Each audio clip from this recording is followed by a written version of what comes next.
नमस्कार दोस्तों, कैसे हैं आप सब। जैसा कि हम लोग आधुनिक भारत के इतिहास में धीरे धीरे आगे बढ़ रहे हैं, तो हम लोगों ने क्या क्या पढ़ लिया। भारत में यूरोपीय कंपनियों के आगमन में पहला हम लोगों ने क्या पढ़ा, पुर्तगाली। उसके बाद क्या पढ़ा हम लोगों ने, डच।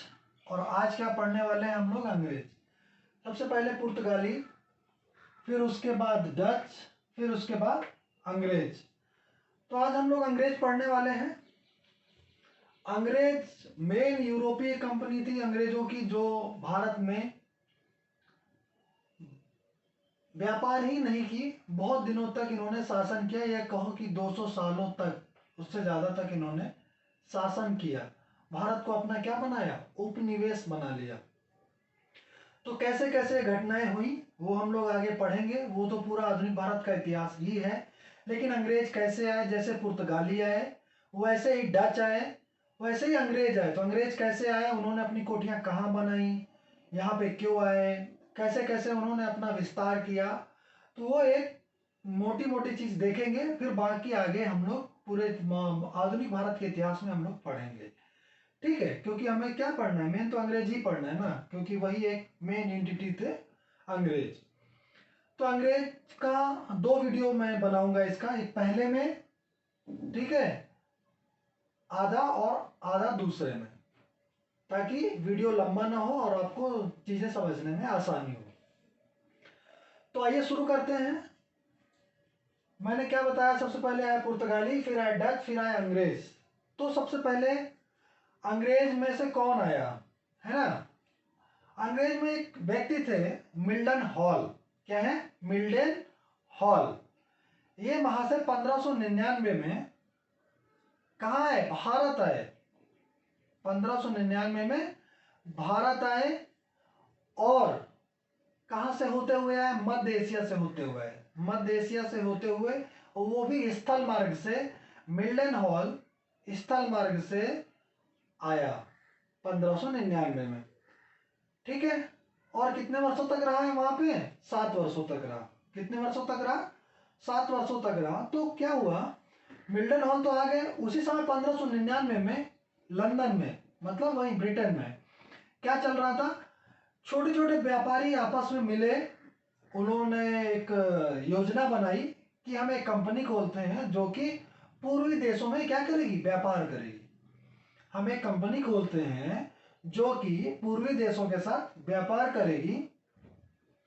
तो कंपनी कब खुली, कंपनी तो बन गई, जैसे है ना, किसी चीज का आपने एक खाका तैयार किया और उसको बना लिया, लेकिन परमिशन कब मिली, बाद में। तो 1500 में कंपनी तो बन गई, ठीक है। और 1600 ईस्वी में, 1600, ठीक है, क्या डेट क्या है, 31 दिसंबर 1600। 31 दिसंबर 1600 को वो जो कंपनी बनी, ठीक है, कंपनी का क्या नाम था, governor and merchants. Governor and company of merchants. ठीक है, मर्चेंट्स मीन्स क्या होता है, व्यापारी। Governor and company of merchants of London, ठीक है, trading into the East Indies. ठीक है, ये पूरा नाम था कंपनी का, governor and company of merchants of London trading into the East Indies. ठीक है, ये कंपनी बनी। इसको अनुमति मिल गई, किसकी, राजा की। इंग्लैंड में क्या होते हैं, राजा। तो उस समय कौन थी, महारानी, महारानी एलिजाबेथ प्रथम। महारानी कौन थी, महारानी एलिजाबेथ प्रथम। इनका क्या मिल गया, उनको अनुमति मिल गई कि ठीक है आप व्यापार करिए। और 15 वर्षों के लिए उनको एकाधिकार मिल गया कि 15 वर्षों तक इंग्लैंड से सिर्फ ये ही कंपनी व्यापार करेगी। कौन सी, governor and company of merchants of London trading into the East Indies. यही कंपनी केवल व्यापार करेगी और कोई भी व्यापार नहीं करेगा। 15 वर्षों तक ये उनको क्या मिल गया, अनुमति मिली। वो किससे, जो राजाज्ञा मिली महारानी एलिजाबेथ प्रथम से। तो फिर क्या हुआ, इस कंपनी में एक इंपॉर्टेंट पॉइंट है कि महारानी का भी शेयर था। जैसे अभी बहुत सारी कंपनियां होती हैं, उसमें बहुत सारे लोग क्या लगाते हैं, अपना शेयर लगाते हैं। तो इसमें महारानी का भी शेयर था, महारानी इस कंपनी में शेयर धारक थी। आप देख लीजिए, ठीक है ना। बहुत सारे लोग कहते हैं, या इंग्लैंड के लोग ही कहते हैं, या जो वहाँ के इतिहासकार हैं, यूरोपीय इतिहासकार, वो लोग क्या लिखते हैं कि ब्रिटेन तो भारत को सभ्य बनाने आया था, व्यापार करने आया था, ठीक है। उसकी मंशा वहां पे शासन करने की नहीं थी, उन्हें तो वहां पे सुधार किया।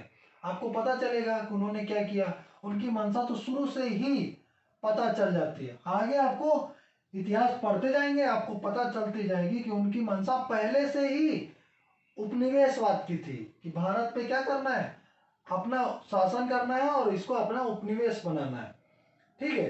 क्योंकि इनका उपनिवेश तो पहले से था, इनकी नीति ही यही थी, ठीक है। अमेरिका भी इनका उपनिवेश रहा है, फिर अमेरिका क्रांति हुई तो वो वहां पे जाके स्वतंत्र हुआ, ठीक है। तो वो सब विश्व इतिहास का पार्ट है, लेकिन हम छोटा छोटा जो भी लिंक कर सकते हैं विश्व इतिहास से, और आपको समझने में कोई प्रॉब्लम ना हो, तो वो मैं सारी चीजें बताता रहूंगा यहाँ पे।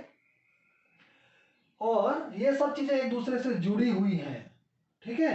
तो आप, मैंने बहुत सुलझा सुलझा के लिखने की कोशिश करी है, और हो सकता है आपको दिख भी रहा हो अच्छा। आप कोई भी पॉइंट छूटे तो आप नोट भी कर सकते हैं।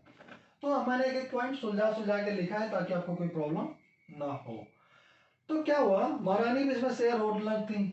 अब कोई कंपनी बनेगी तो उसको, कंपनी को क्या करेगा, कोई ना कोई मैनेजमेंट होगा ना, उसको संभालेगा। जैसे कॉलेज वगैरह होते हैं उसका भी मैनेजमेंट होता है, कोई फैक्ट्री होती है उसका भी मैनेजमेंट होता है, कोई कंपनी होती है उसका भी मैनेजमेंट होता है। तो इसका भी मैनेजमेंट था। तो एक क्या था, एक डायरेक्टर था, एक डिप्टी डायरेक्टर था, ठीक है। और 24 मेंबर थे। तो एक निदेशक, एक उप निदेशक और 24 सदस्य थे। इसके कितने सदस्य थे, 24। तो ये ठीक है, कभी कभी पूछ सकता है, तो आप इसको समझ लीजिए, एक निदेशक, एक उप निदेशक और 24 सदस्य, ठीक है। 15 वर्षों के लिए कंपनी को क्या मिल गया था, एकाधिकार वहां पे शासन करना।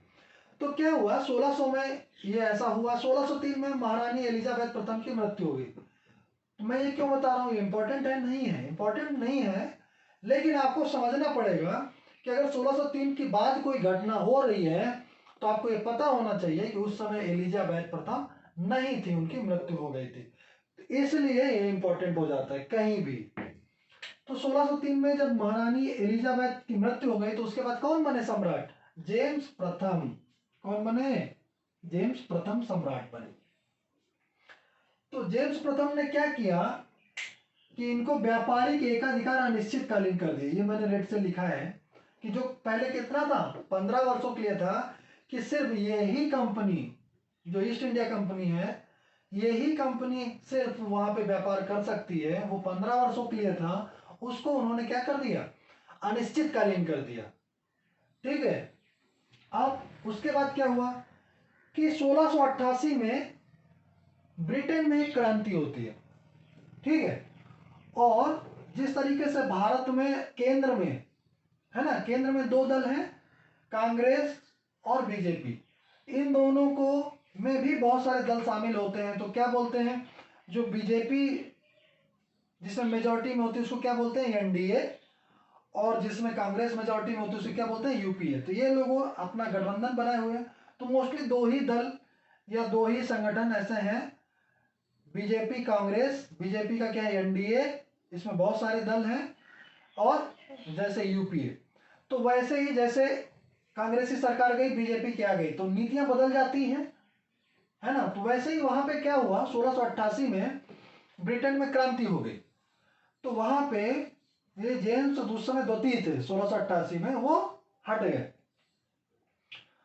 ठीक है। मतलब तख्ता पलट हो गया। तो दूसरा कौन है, विलियम तृतीय आए।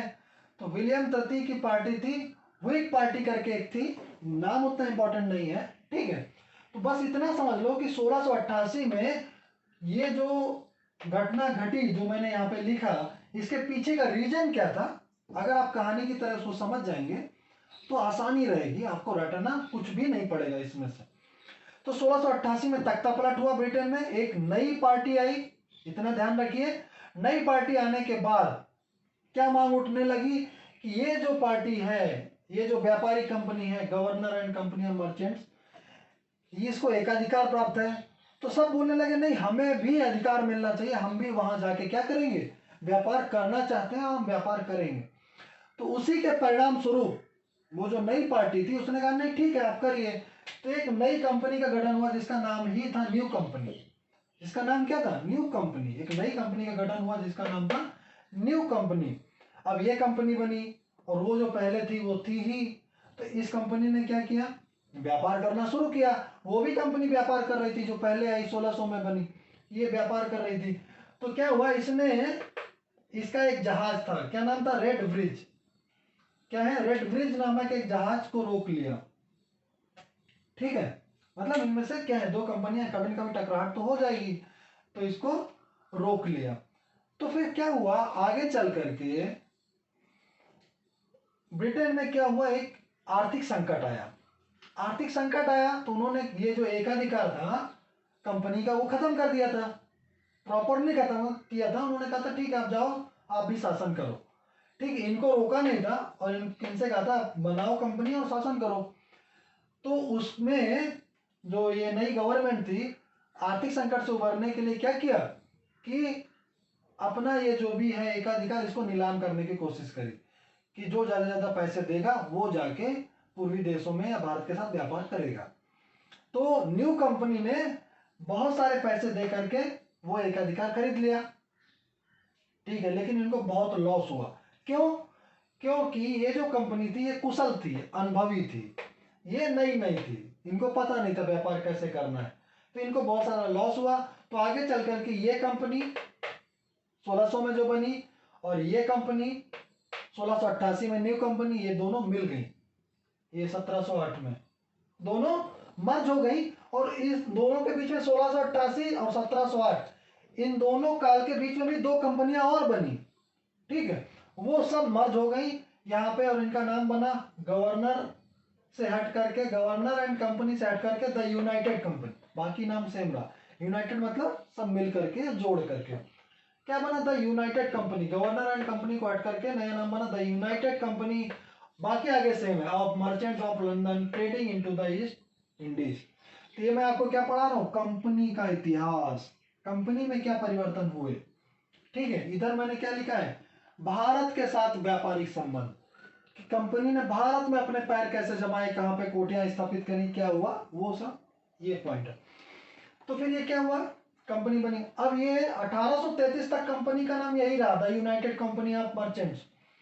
1833 में एक चार्टर आया, 1833 का चार्टर है, उसमें से कंपनी का नाम बदल करके शॉर्ट कर दिया गया ईस्ट इंडिया कंपनी। तो यहाँ ईस्ट इंडिया कंपनी जो बोलते हैं ना, वो 1833 में उसका नाम पड़ा ईस्ट इंडिया कंपनी।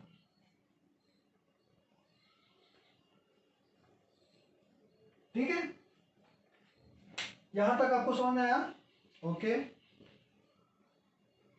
अब नेक्स्ट आपका क्या है, तो ये लोग जब आ गए तो इन लोगों ने, आप शुरू करते हैं, ये कंपनी का इतिहास हो गया।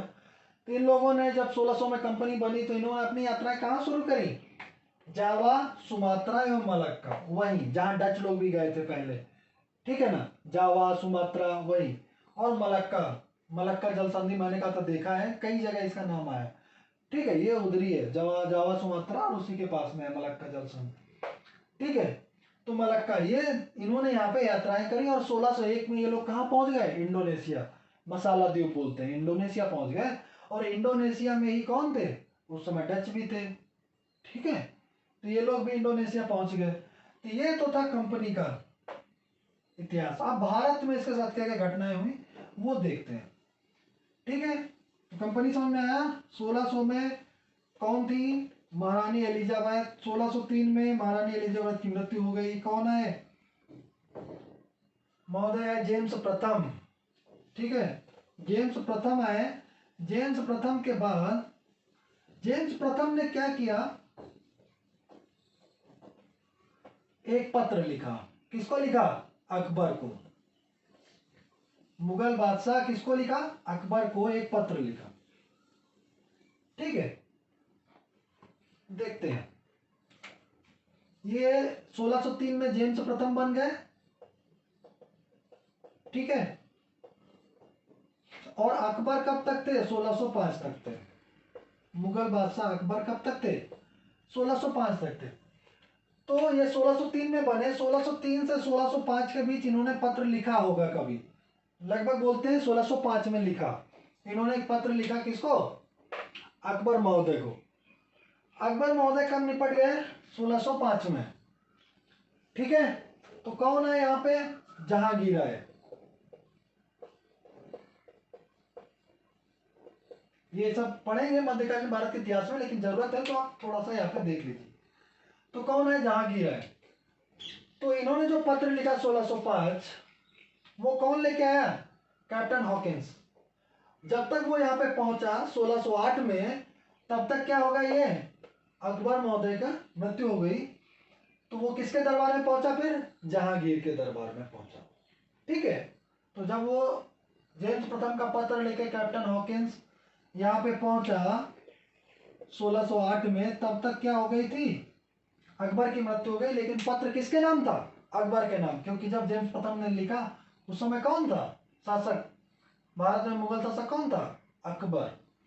ठीक है, तो वही यहाँ पे पहला पॉइंट ये है। इसके पहले मैंने पहला शुरुआत कहाँ से की थी कि 1599 में मिल्डन हॉल मध्य एशिया होते हुए स्थल मार्ग से कहाँ पे पहुंचा? भारत पहुंचा। और कितने वर्षों तक रहा? 7 वर्षों तक भारत पहुंचा और 7 वर्षों तक रहा। पहला पॉइंट वो था, वो वहां पे भी इंपॉर्टेंट था और भारत के साथ में भी इंपॉर्टेंट है, क्योंकि कहाँ पे आया था वो? भारत में। तो पहला पॉइंट लगभग वही रहेगा, कॉमन पॉइंट।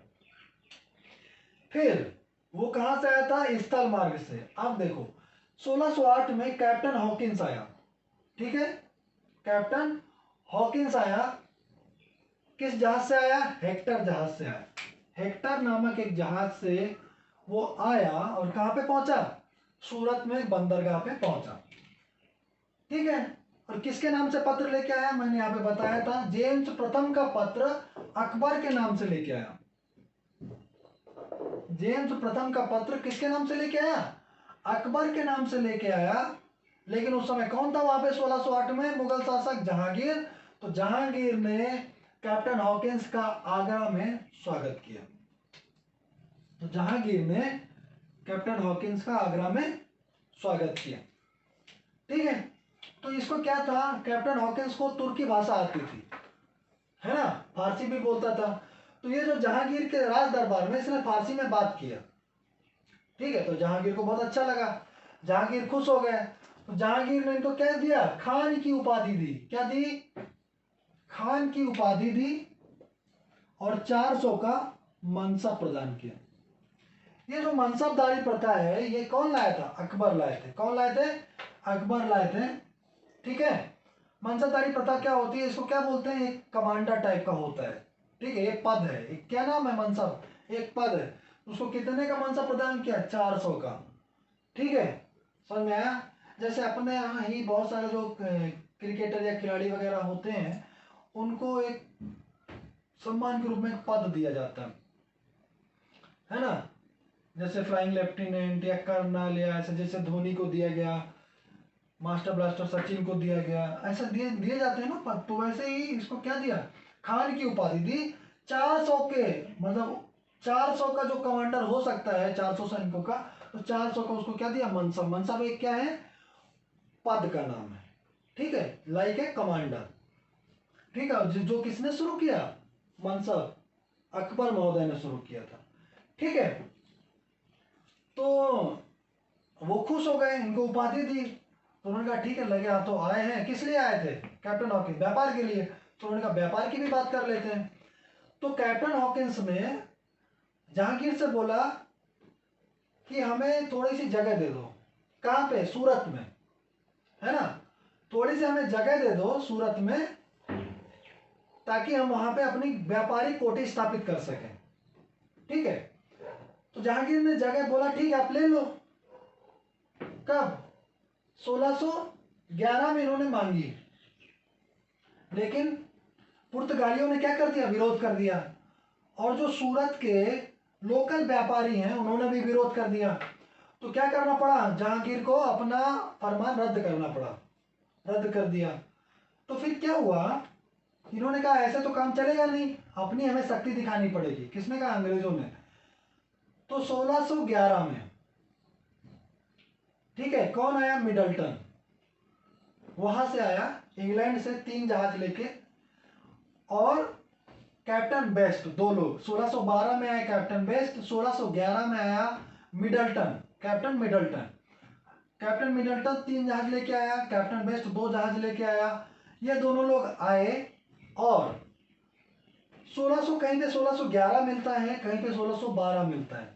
ठीक है, मैंने जैसे 2-3 किताबें मैंने पढ़ी हैं, तो कहीं पे 1611 सन का जिक्र हुआ है, कहीं पे 1612 का जिक्र हुआ है, कहीं पे कैप्टन मिडल्टन का जिक्र हुआ है, कहीं पे कैप्टन बेस्ट का जिक्र हुआ है। इसीलिए मैंने यहाँ पे दोनों डाल दिया। ठीक है, 1611-12 कैप्टन मिडल्टन एवं कैप्टन बेस्ट क्या किया? पुर्तगालियों को स्वाली, क्या बोलते हैं, स्वाली नामक स्थान पर हरा दिया। पुर्तगालियों को स्वाली नामक स्थान पर हरा दिया। कहाँ पे? इसको बोलते हैं स्वाली का युद्ध भी बोलते हैं। ठीक है, तो स्वाली एक जगह का नाम है, सूरत जो शहर है उसके पास एक जगह है, वो उसको क्या बोलते हैं? स्वाली। तो स्वाली पे इन्होंने क्या कर दिया? पुर्तगालियों को हरा दिया। ठीक है, तो इससे जहांगीर प्रसन्न हो गए। जहांगीर ने कहा अच्छा, पुर्तगालियों को हरा दिया, क्योंकि पुर्तगाली तो 1498 में आ गए थे। उन्होंने कहा नहीं, अंग्रेजों में दम तो है, तो उससे थोड़ा प्रभावित हुए जहांगीर। तो उन्होंने कहा ठीक है, आप फिर से उन्होंने दे दिया अधिकार कि आप जाओ और सूरत में अपनी व्यापारी कोठी स्थापित करो। ठीक है, तो जब तक युद्ध हुआ, ये लोग आए, इनको जगह मिली, तब तक इन्होंने 1611 में मछलीपट्टनम, ठीक है, ये देखो, ये 1611 मछलीपट्टनम में अस्थायी व्यापारी कोठी बना ली। डच कहाँ पे? डचों ने अपनी पहली प्रारंभिक कोठी कहाँ पे स्थापित करी थी? मछलीपट्टनम में। ठीक है, मैंने पढ़ाया था, आप बिल्कुल लिंक करके पढ़ेंगे। तो वहां पे डच तो थे, तो डचों से इनका सामना होगा, डच इनको परेशान करेंगे। तो 1611 में मछलीपट्टनम में इन्होंने अपनी अस्थायी व्यापारी कोठी बनाई। स्थायी नहीं बनाई, अस्थायी बनाई, क्योंकि सूरत में ये बना नहीं पा रहे थे। तो सूरत में तो बाद में बनी 1613 में, लेकिन पहले कहाँ पे बन गई वो? मछलीपट्टनम में। मछलीपट्टनम कहाँ है? ये गोलकुंडा का एक मुख्य बंदरगाह है, गोलकुंडा का मुख्य बंदरगाह है। तो 1611 में मछलीपट्टनम में एक अस्थायी कोठी बनाई। कभी क्वेश्चन पूछता है कि अंग्रेजों की प्रथम व्यापारिक कोठी कौन सी थी, तो क्या बोलोगे आप? सूरत, सूरत, सूरत। कब? 1613 में, क्योंकि ये 1611 में मछलीपट्टनम में अस्थायी बनाई थी, इसलिए ये नहीं मानते हैं। हम लोग किसको मानते हैं? 1613 में यही माना जाता है, इंपॉर्टेंट है, कि अंग्रेजों की प्रथम व्यापारिक कोठी कब बनी? 1613 ईस्वी में, सूरत में। कैसे बनी मैंने आपको बताया, स्वाली के युद्ध हुआ, उसमें हराया, जहांगीर प्रभावित हो गए। ठीक है, तो उन्होंने कहा फिर से जो पहले रद्द कर दिया था, बोला आप बनाओ। तो 1613 में सूरत में स्थायी कोठी इन्होंने क्या करी? बनाई। मैंने बताया था 1599 में मिल्टन हॉल आया था। ठीक है, वो स्थल मार्ग से आया था। तो समुद्री मार्ग से आने वाला प्रथम अंग्रेज कौन था? Captain Hawkins. ठीक है, समुद्र के रास्ते से आया था, जहाज से आया था, हेक्टर जहाज से आया था। तो समुद्री मार्ग से आने वाला प्रथम अंग्रेज कैप्टन हॉकिंस। क्वेश्चन पूछ सकता है 1 नंबर का। ठीक है, तो स्थल मार्ग से आया था मिल्टन हॉल, और ये कहां से आए थे? समुद्र से आए थे। कौन? Captain Hawkins. तो ये आपको याद रखना है। तो यहां से यहां तक की घटना आपको पता चली। सूरत में इनकी व्यापारिक कोठी स्थापित हो गई, स्वाली में इनको हरा दिया गया, पुर्तगालियों को, स्वाली के युद्ध में। ठीक है, फिर क्या हुआ? 1615 ईस्वी में, ठीक है, 1615 ईस्वी में सर टॉमस रो जहांगीर के दरबार में आए। कैप्टन हॉकिंस आए, हो गया। अब कौन आए 1615 में? सर टॉमस रो आए। अब कहानी धीरे धीरे क्या होती है? बढ़ती है। जहांगीर के दरबार में आया, ठीक है, कुछ दिन रहा, और इन्होंने व्यापारिक अपने लाभ उठाए, जो भी है। ठीक है, वो इतना इंपॉर्टेंट नहीं है, बस इतना ही है कि 1615 में सर टॉमस रो जहांगीर के दरबार में आए। अब क्या हुआ? यहाँ पे मछलीपट्टनम में एक संघर्ष चल रहा था बार बार, क्योंकि मछलीपट्टनम में क्या थे? डच थे, और डच क्या कर रहे थे? परेशान कर रहे थे। और वहां पे जो लोकल अधिकारी थे, वो भी इनको क्या कर रहे थे? वो भ्रष्टाचार में लिप्त थे, इनसे बार बार पैसा मांगते थे। किससे? अंग्रेजों से। कहाँ पे? मछलीपट्टनम में। तो इन्होंने क्या किया? वहां से कोठी हटाई, मैंने बोला था ना अस्थाई थी, थोड़ा दूर ले गए, वहां पे उनको वही ना संसाधन नहीं मिले तो फिर मछलीपट्टनम आ गए। ये सोच रहे थे कुछ अच्छा मिल जाए ताकि हम यहाँ पे स्थापित हो सके। तो इसी समय इनको 1632 में अंग्रेजों को गोलकुंडा के सुल्तान से, ये गोलकुंडा का ही बंदरगाह है मुख्य मछलीपट्टनम, तो गोलकुंडा के सुल्तान से एक इनको सुनहरा फरमान मिला। क्या बोलते हैं? सुनहरा फरमान बोलते हैं। क्या मिला सुनहरा फरमान? कि आप गोलकुंडा के सारे बंदरगाहों पे, है ना, गोलकुंडा के सारे बंदरगाहों पे आप व्यापार कर सकते हैं स्वतंत्र रूप से, लेकिन आपको क्या देना पड़ेगा? 500 पैगोड़ा देना पड़ेगा। तो आप 500 पैगोड़ा दे दो वार्षिक, और आप गोलकुंडा के सारे बंदरगाह पे स्वतंत्र रूप से क्या कर सकते हैं? व्यापार कर सकते हैं। तो ये इनको गोलकुंडा के सुल्तान से 1632 में अंग्रेजों को एक सुनहरा फरमान मिला। समझ में आया? क्या? 500 पैगोड़ा दो और सारे बंदरगाहों पे स्वतंत्र रूप से। तो ये अभी ये बहुत बड़ी घटना थी। वहां पे उनको क्या मिल गया? अभी एक जगह मिल गई स्वतंत्र रूप से ताकि वो व्यापार कर सकें। लेकिन जो गोलकुंडा के और जो अधिकारी वगैरह थे वो तो भ्रष्ट थे ना, तो वो तो पैसा इनसे अभी भी मांगते थे। यहाँ अभी सिर्फ इनको डचों से पीछा छूटा। ये और थोड़ा अच्छे पैकेज के उसमें थे कि कुछ और अच्छा मिल जाए, ठीक है। तभी क्या हुआ? एक और घटना हुई। क्या घटना हुई? 1632 में तो ये सुनहरा फरमान मिला, इससे एक और अच्छा फरमान मिल गया, इससे और अच्छा कि 1639 ईस्वी में एक अंग्रेज थे फ्रांसिस डे। कौन थे? फ्रांसिस डे, ठीक है ना। फ्रांसिस डे ने चंद्रगिरी के राजा से, ठीक है, चंद्रगिरी के राजा से क्या ले लिया? पट्टे में मद्रास ले लिया। पट्टा होता है ना, लीज पे, पट्टे पे आप कोई जमीन ले लेते हैं बहुत सालों के लिए, कोई 90 साल के लिए या ऐसा। तो फ्रांसिस डे ने चंद्रगिरी के राजा से पट्टे पर मद्रास ले लिया। अब राजा से जमीन ले ली, मद्रास ले लिया, तो अभी उस पे क्या हो गया? उनका अधिकार हो गया, एक तरीके से स्वामी हो गए, ठीक है ना, उसके मालिक हो गए। वहां पे इन्होंने क्या बसाया? एक व्यापारी कोठी बसाई जिसका नाम क्या पड़ा? Fort Saint George. बहुत इंपॉर्टेंट है, फोर्ट सेंट जॉर्ज। ये आप देखेंगे गूगल पे, देखेंगे फोर्ट सेंट जॉर्ज कैसा दिखता है, आपको याद रहेगा। अगर आप कोई चीज सर्च करते हैं और आपको देखते हैं तो आपको थोड़ा तस्वीरों के माध्यम से देखने में आपको याद हो जाता है, ठीक है ना। तो ये सारे जो जो स्थान आते हैं या जो जो प्लेस आता है आपको समझ में नहीं आ रहा है तो आप वहां पे सर्च करो और देख लो, ठीक है। तो फोर्ट सेंट जॉर्ज मद्रास में इन्होंने एक व्यापारी कोठी बनाई जिसका नाम क्या दिया? फोर्ट सेंट जॉर्ज, ठीक है। वो अभी उसकी किलेबंदी कर ली पूरी। तो यहाँ पे इन्होंने किलेबंदी करना शुरू किया और उसका क्या नाम पड़ा? Fort Saint George. तो कोई भी पहला फोर्ट इन्होंने कौन सा बनाया? ये इस टाइप का, फोर्ट सेंट जॉर्ज। ये भी क्वेश्चन पूछ सकता है, ठीक है। तो ये जो था मद्रास, ठीक है ना, मद्रास क्या है? अभी चेन्नई जो है अपना, वही है ना, तमिलनाडु वाला क्षेत्र, ठीक है, चेन्नई। तो उसको क्या बना लिया? उसको क्या बोलते हैं? कोरोमंडल तट। ये छोटा सा मैप है, हो सकता है आपको यहाँ पे समझ में आए। ये यहाँ पे ये जो है ना, ये क्या बोलते हैं? कोरोमंडल तट बोलते हैं इसको। क्या बोलते हैं? कोरोमंडल तट। ये तमिलनाडु ही है, ये तमिलनाडु ही है, ठीक है। तो यहाँ पे क्या बसा हुआ है? चेन्नई है सिर्फ, तो मतलब वही मद्रास। तो वहां पे इन्होंने क्या बना लिया? कोरोमंडली व्यापार का प्रमुख केंद्र बन गया। अब ये इनका क्या बन गया इधर?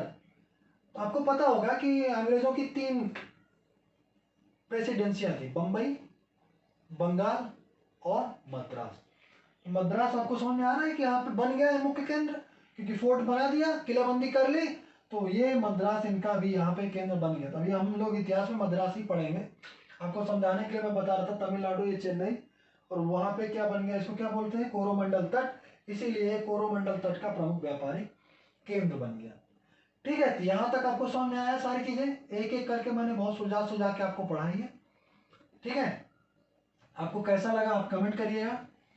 और इसका अगला, अंग्रेज का अगला जो पार्ट है, पार्ट 2, वो कल आएगा, ठीक है। तो आप इसको अच्छे से पढ़िए। हाँ, कल वीडियो नहीं आ सका था, कुछ तकनीकी कारणों से भारत के भूगोल का वीडियो नहीं आ पाया, और मैं बहुत व्यस्त था इसलिए कल बना नहीं पाया। ठीक है, तो कोई बात नहीं, अभी आपको संडे को तो वीडियो नहीं आएगा क्योंकि संडे छुट्टी है, तो आप भी छुट्टी मनाएं, हम लोग भी मनाएंगे, तो संडे को वीडियो नहीं आएगा।